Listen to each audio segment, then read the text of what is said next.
Hey everybody, welcome back to the Montana Garage. Thanks for coming back because it has been a while. It has been a long while. I should probably quit. Does that work if I shake the camera? Let's try this again.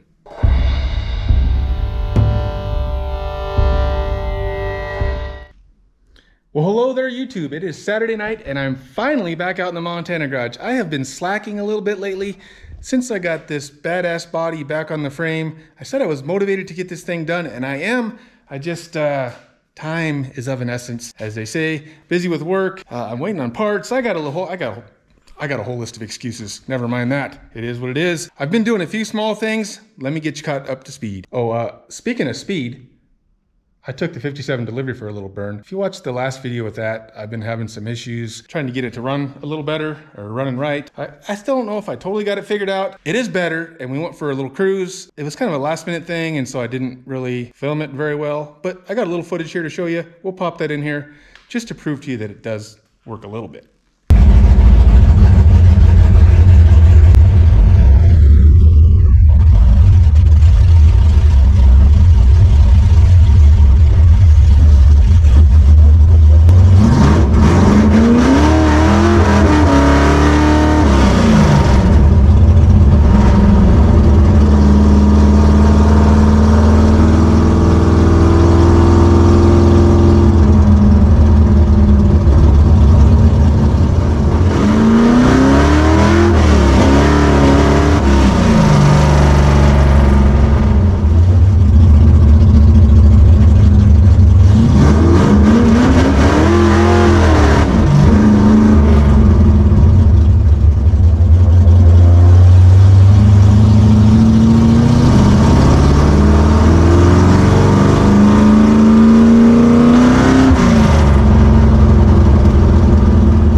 That's one of the things that's nice about having the body back on the frame. I got actually room for activities out here. I can get the 57 in and out. I don't have to have it shoved over against the wall where I can't do anything with it. So I've actually been messing with it just a little bit. Like I said, messing with the fuel pump and the Hillborn pills, trying to get a little better. I did a little more today. I'm not sure if I made any progress, but I had it fired up and she was running pretty good. All right, well, that's enough for the 57 delivery for right now. What's the dealio? What's the skinzoid? What's the situation? What the heck is going on with the 55 Chevy? Well, unfortunately, not a whole bunch. Like I said, I am motivated. I just, yeah, I haven't done a bunch, but I have done some little stuff, so let's check it out. I got tired of moving the trunk lid around 8,000 times, so I had Trey help me throw that on. We did it kind of fast, so I still have some, gapping to do. And these gaps are, this quarter panel has been poorly replaced, and so these things are all over the place. But I have it close. I need to do some fine tuning with just the, moving the hinges around or whatnot. And then I can start trying to fix up the gaps. What else did we do? 4-speed, got the old hole cut in the floor through the Hurst shifter in there.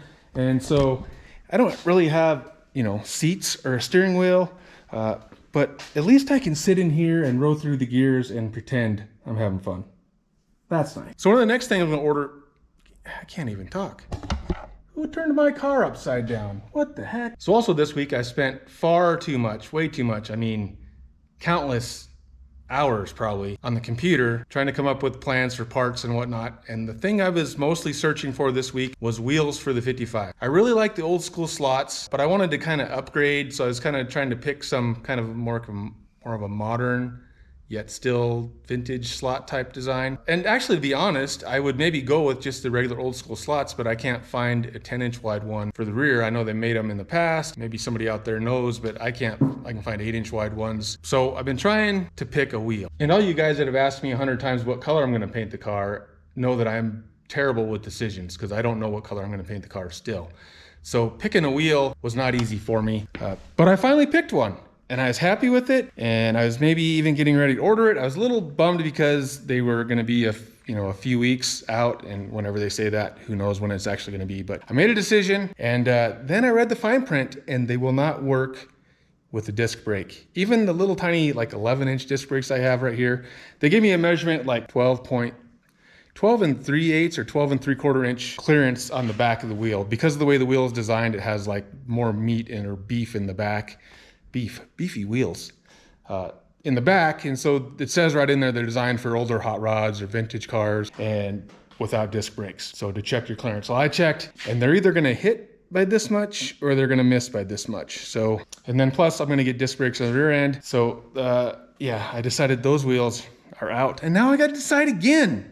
So that led to more hours of searching and looking at pictures and just trying to make a decision. And I found another one that I kind of liked, but they didn't have center caps because they were kind of an old school deal again. I don't really want to go with no center cap, and maybe you can find some other ones that work. Let's see. And then I found another one I liked, but they don't come with a skinny front. So I'm going to try to, it's not going to be like the 57 because it's not tubbed, it's mini tubbed. I can't get a big meat like that, and these are for the 57. They're not going to be that big, but I can get like a 13.5-inch wide tire under this thing now, and I'm going to go with like a skinny up front. We're not doing any road course stuff. We're kind of building a drag car for the street kind of deal, right? So the other wheels I picked don't have a skinnier for the front, and so I was like, well, I could go with a wider one, but so I think I finally made a decision. I don't know why I'm telling you guys all this because I'm not going to tell you what it is right now. You'll see eventually. I'm this close to making the order. But anyways, soon maybe you'll see what the wheel choice is.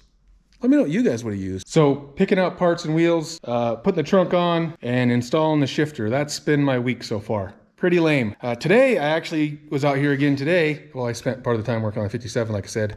But the thing I did today is I adjusted the door gap. Like I was saying with the trunk, I have some metal work to do. So I wanted to prime this thing last winter because it's starting to get a little bit of surface rust. We're lucky here. I don't have much. It's only when I touch it or stuff gets on it, there's little bits of surface rust starting. But I would like to get it primered probably this summer, fall, before it gets getting too cold. So one of the reasons I didn't do it before is because I knew I had to mess with the door gaps, which is going to require grinding and welding, which it's just primer. You can redo that. But anyways, that's why I decided to wait. This door I have adjusted, using the hinges and the adjusting bolts, adjustment points, adjusted as good as I can get it. I tried adding shims to the body mounts because that can kind of like close the gap up, I guess. I've been doing some research and reading, but I ended up taking them back out because it didn't really seem like it affected it to me. And anyways, this is as good as I can get it. It's a little wonky right here. The door is lined up pretty good. It could actually go a touch higher, but this is as high as I can get it to go with the adjustments. So we have a little bit of super tight right here. As far as I know, this quarter panel has never been replaced. I did a patch here, and you can see where I think this is actually some lead work, where this whole thing was creased. So maybe that has something to do with the tight gap here. But so I'm gonna have to open it up here. I did install this rocker panel, and I got it pretty decent, but if we're gonna leave the door here, I'm gonna have to close this gap up a little bit as it goes back, especially right there where the seam is. So we have some, cutting, welding, grinding, fun stuff like that to do. In the process of messing with that door and doing my little research, I did learn a new trick, and maybe you guys already know it, and I'm just behind the 8 ball again and didn't know about it, but I'm going to adjust this door. I'm going to show you guys the trick I learned. I didn't invent the trick. I found it on Trifive forum, I think is where I saw it, and unfortunately I don't remember the guy's name who posted it. It was an old post, so maybe a lot of people know about this. But anyways, let's get set up, and we're gonna get some tools, and we're gonna try to adjust this door gap a little better, or the whole door situation a little better. We can see that it's pretty wide right here. It's really wide at the top. So obviously the door is low. I haven't messed with this one. The other one I messed with to try to get it pretty decent because I had to, put the rocker on and I wanted it close. Obviously I have it a little different now than I had it before, but it was close still. Good enough to make work. But this one, I don't think I've messed with any of the adjustments at all. So we're loose, we're wide at the top and really tight along the bottom. It's kind of out on the corner here. This whole situation's all screwed up. It all needs a lot of work, but let's show you the trick. How about that? All right, so the first thing I'm gonna do is I'm gonna remove the latch, I guess it's called. Mostly the door is gonna be totally, I'm gonna pretty much start over. I'm not worried about marking the hinges, but I'm gonna mark where this is because it's probably pretty close to where it needs to go. So use my handy dandy, no, it's not a Sharpie, Milwaukee brand Sharpie. Put a little line around there so I can kind of get it back where it goes. And then I'm gonna take this off because you don't want the latch influencing the door gap as the door shuts and goes into the latch. If this is, it's kind of hard to do one-handed. Obviously, raise or lower the door slightly. And we want to see the door in the gaps without, the influence of the latch.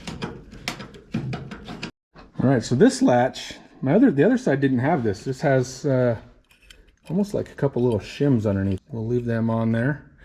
Actually, it's got, it's got a metal shim and then some other little tiny things. The other one was just the latch itself, so interesting. But we'll put her back on how we found her. What's next? Let's see, I got some tools in here because I was doing the other side. Grab the handy wrench here. And if your door is somewhere close and you're trying to make a fine adjustment, you might want to, mark the hinges. I've seen people like spray paint them. You could use some tape in there. And obviously if you're trying to take the doors off and put them back on exactly where they were, which I might do once I get them right, is you can drill some holes in here and then you can line those holes back up. There's lots of different things a guy can do, but all we're gonna do right now is loosen it because I'm basically just gonna start from scratch. It's not anywhere, it's not terrible, it works, but we wanna get it quite a bit better. I'm not gonna try to find like this spot back again, so I'm not really gonna mark anything. I'm just gonna loosen these bolts. I got 3 here and 3, supposed to be 3. Looks like we're missing one. I need to get a light. Is it broken? It might be broken in there. Dang. Yep, it's broken off in there. Dang it. So I should probably take the door all the way off and address that, and I probably will. But for tonight, we're just gonna keep going with just showing you this little trick. So like I said, I'm not worried about, these are tight.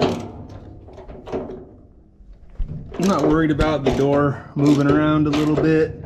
I'm just gonna loosen all these bolts up and it's gonna fall down or move. How do you guys like the ratchet view? Yeah, she already went down. It's pretty probably make you dizzy. That was loud.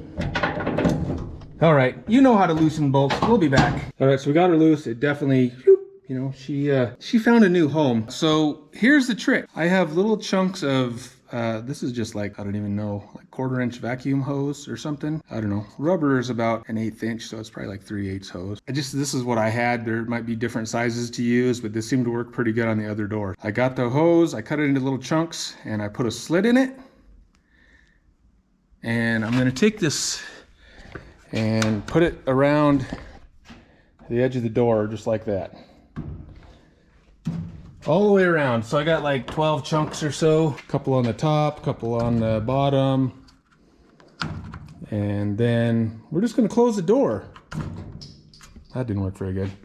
And these are gonna help kind of center the door in the opening. I mean, it's not gonna be perfect, but the gaps on these cars never were perfect. You saw how the other side ended up. It's way better than where I started. So if nothing else, this will give a guy a pretty decent starting point, and then you can make fine adjustments from there. So let me get the rest of these on and we'll see how it works. Super nice night out here, and I had the door open most of the day and even till just a little bit ago. And there are at least 8 million bugs in here, so hopefully they don't carry me away. All right, here we go. I got my little rubber cheater pieces put all the way around the door. I don't have any on the front, obviously. There's no gap there, nothing for them to go against. A couple on the bottom, 3 on the bottom. Go up the side. The door is loose on the hinges. See, I can put it wherever. So the 55, every car is different, I'm sure, but Trifive Chevys, you got these 3 bolts here on the door hinge, and that allows you to lift the door, you know, kind of do this with it and forward and back. And then there's some bolts. You got these Phillips head screws, but then there's some bolts in here. When you loosen that stuff up, that gives you the, you know, the twisted in and out kind of motion. I haven't messed with those yet. This is going to get me somewhat centered in the opening, or at least we hope it is. Let's see how it works. All right, so here we go. We're just going to close it. Now I don't have a latch in here, like I said, so as you can see, it's kind of, the rubber's kind of, you know, giving itself the gap it needs in some places. It's not gonna be perfect. Now obviously it has to go up, right? And if you got someone here to help you, they can kind of lift up on it. I don't have anybody to help me, so I got these squeeze clamps. I don't know what they're called. Jorgensen Easy Hold is the ones I have. So gonna lift her up to where, somewhere as close to where she goes. Front and back. Maybe go back down a little there. And we're actually higher than the body line there. So we'll start by trying to go right where it goes. On the other side, I had to go higher than it wanted to go because it kind of falls back down. But we'll see if that's true on this side. So body line, this is pretty flat. We're in, but that'll be the other measurement. I should have had my light out here, but we got a gap here. So yeah, I think we can let this front of this back down a little bit. We want to go crazy with that. That's a little loose, but we got a better gap down here now. More, that's decent there. We may need to, it needs to go in up here and out down here, so that'll be the other adjustments. But this is just a quick thing to show you guys this little rubber hose trick. So now, how do we keep it from moving? Well, we simply just walk around here to the other side of the car, go inside, and tighten up our bolts when it's held in place with our little rubber cheaters. All right, so we got those bolts tight. Let's go see how it worked out. Like I said, on the other side, it was still kind of, yeah, see, just like that, it kind of falls down. So I may have to go a little higher. It actually fell down to pretty even on this side, so. All right, so again, it's not gonna be perfect at this point, but it's a heck of a lot better than it was already. I mean, we're pretty good up here, fairly consistent. It's tight in this corner, just like it is on the other side. And then we have a decent gap on the bottom, maybe a little bigger down here. That may be something we have to adjust with down here. It says it wants to go down, and it could go down a little bit right here, but then if we go down, you know, 6 of one, half a dozen the other type situation. So anyways, that's just a quick little idea for you guys. I'm sure it probably works on other cars too. Just to use the little rubber hose to try to kind of give you, you know, a starting point. Now there's still some fine tuning I have to do, obviously, but I think it's a pretty slick little trick. Before, when I was doing it on the other side, when I was getting ready to do the rocker panel under there, I had a tray out here and a jack, and when you're lifting, and then you tighten it and it's too high, then you lower it, it's too low. Anyways, this was a heck of a lot easier, a heck of a lot faster, and it's not perfect, but it gets you a good starting point. So let me know if it'll work for you. Unfortunately, I don't really have a tip or trick for the rest of this fine tuning I gotta do, but it needs to go in on top or out here. And we got a bit of a gap here. So that will again be these on a 55 or Trifive. These inner bolts, see there's, you can't see nothing with that light glaring. There's a couple bolts in there. We're gonna loosen the top ones up. And like I said, I don't really have a tip or trick for this. For me, it's just loosen it and kind of fight with it. Try to hold it in spot and position and tighten it, and then check it. Do that 35 or 45,000 times, and eventually you can get it somewhere close. Hopefully 3 or 4 times. Let's give her a go. We got these 2 little Phillips headed screws here, and then the bolts in there. I just tried, on the other side, I had all of these loose and everything moved around. I tried just loosening the inside ones, and I can't really get it to move very far. So I decided to loosen these, but you know, 65 years later or whatever it is, they're a little tight. So I do have these handy snap-on screwdrivers. I don't know if they're an old thing. I got them from my grandfather, so I don't know if they still are around or what, but it has this handy little wrench area here where you can put a 7/16 wrench on there. So I can't get these loose as much as I mean, obviously I'm doing one hand now, but two hands, you just can't really grip a screwdriver. But I'm gonna put the old wrench on here and see what happens. See if I can set you guys up to watch. I don't know how much of this you can see, but let's see if we can get this loose like this. I already did this a few times, but get her seated in there. Push, push, push. Oh, there we go. Look at that. No way I could do that without this wrench. That was loud. Look at there. Well, bam, snap-on screwdriver for the win. Now as I loosened her, I felt the whole thing kind of move. So I can move it now. So let's see. Here's the other little thing I wanted to show you guys. If you got your kick panels off, I don't know what you can see because I'm not looking at the camera, but you can stick your handy dandy snap-on screwdriver up here and you got a little pry action. So there we go. We just moved her over a smidge. Try to hold on to that. Keep it over there. And reach back in here. Tighten these bolts.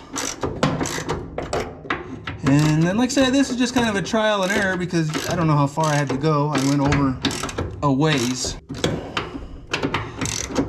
And it should be tight enough to hold her in place. And that's about 35 times I've dropped my wrench down in this little cup, or socket down in this little cubby that I can't hardly get it out of.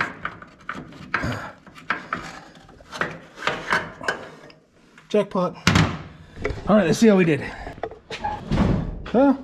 Didn't do squat. I'm trying to close up this gap, so let's try again. So my pusher pried over with the little screwdriver in the hole there didn't seem to work that good. I had to get my helper here. When I had it loose, I just gave her the old jacked up on the back, which kind of twisted that hinge in. We gained a little bit. This gap is still kind of wide, but it's flush here and it's pretty good up here. If I go in more, then it's gonna be in right there. So I may try going in just a hair more, that I can try to bend this out a little bit. But for now, I'm probably gonna call it right there and put the latch back on and get my little rubber doohickeys off of there, and we'll see how she looks. And we're back after a little more fine tuning. I think I got the door where I would call home for now. I had to twist it in and then twist it in on the bottom. I went too far, had to bring it back out. And then I did my rubber around the outside one more time. And I think I got it to where it is good enough, or as good as it's gonna get for me. A little big of a gap up here. That's kind of how the other one is too. I can't go any higher because we're with the body line and we're pretty good here. Super tight along this side. That's the same way the other door is too. I'm gonna have to cut that and, you know, create a little space there. But other than that, I think it's pretty good. Unfortunately, I messed around and got it all where I want it. And now on this top hinge, I showed you before, I got a broken bolt, and now there's two more here. One of them is stripped out. So I'm probably gonna have to take the whole door back off and address that stuff, because there's just, you know, it's probably not good to have just one bolt on that top hinge holding it. So all for naught, probably. But no big deal. It's fairly easy to do. I hope you guys like that little rubber around the edge trick. I've never seen that before. There's probably better ways, easier ways, but for a guy trying to do it by himself, I thought that was pretty slick, and it seemed like it worked pretty good to me. Give that a try if you are ever messing with doors. I think that's what we're gonna call it for tonight. It is super late, and I'm kind of done messing with this stuff. I don't know what's next. If I'm gonna start cutting on these, trying to fix this hinge. I got a little bit of parts coming. Like I said before, trying to decide on tires and wheels, so then I can order the rear end. Once I gotta figure out the wheels for the back space, so I can figure out how to narrow the rear end. Yeah, we'll keep plugging away. If you guys keep watching, I'll keep making videos, and someday we'll get this done together. See you on the next one.